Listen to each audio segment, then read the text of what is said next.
The Bible.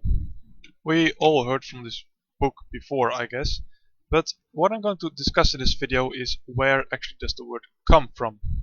We have to go to this little town over here. It's called Byblos, or Byblos. You can spell it in different ways, as you can see.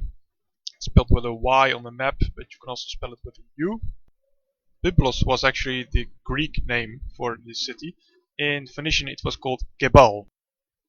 And Byblos became very famous because they would have a lot of trading contacts with Egypt down there, see Egypt, and they would transport papyrus from Egypt to Gebal or Byblos, and then they would export it all the way to Greece over there.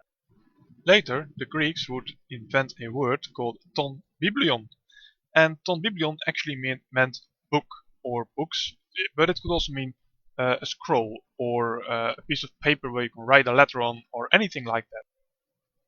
If you go forward in time a little bit, then we find that at some point in time the Hellenized Jews, and Hellenized in this case means that it were Jews that spoke Greek, and some people would ask them, hey, what are you reading? And then at that moment they would read their holy scriptures, and they would say, I am reading Ta Biblia.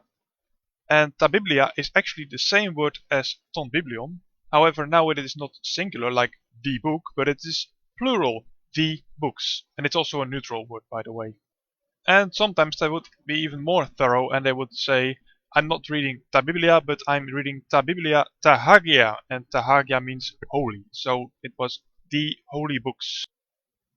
And the world went on, and at some point in time, people started speaking Latin, or even more specific, ancient Latin. Of course, they wouldn't call it ancient Latin at the time, but they would speak Latin, and they would translate Ta Biblia, or Ta Biblia Ta Hagia, into Biblia Sacra, which is actually the same word.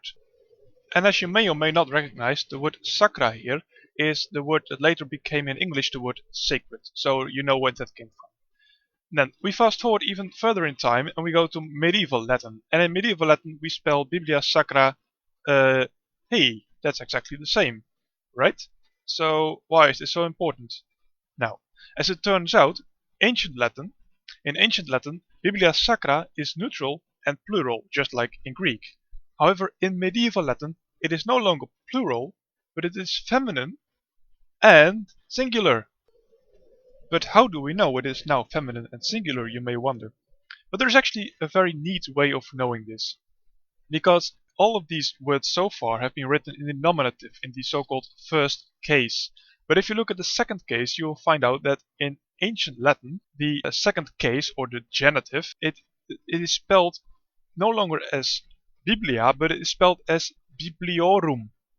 But if we fast forward to medieval Latin, it is no longer spelled as Bibliorum when we talk about the second case, but it's spelled as Bibliae. And from medieval Latin, it's only a short while till we get to our modern English. We go through Old French, then we get Ye Olde English, and finally we get to our modern English. And as we all know, in modern English today, we spell the Bible as you can see over here. Sometimes we call it the Holy Bible, going back all the way to a Greek tradition in which it was called Ta Biblia Ta Hagia. But the main important thing is that, grammatically speaking, the Bible is still singular. So hopefully you found that little historical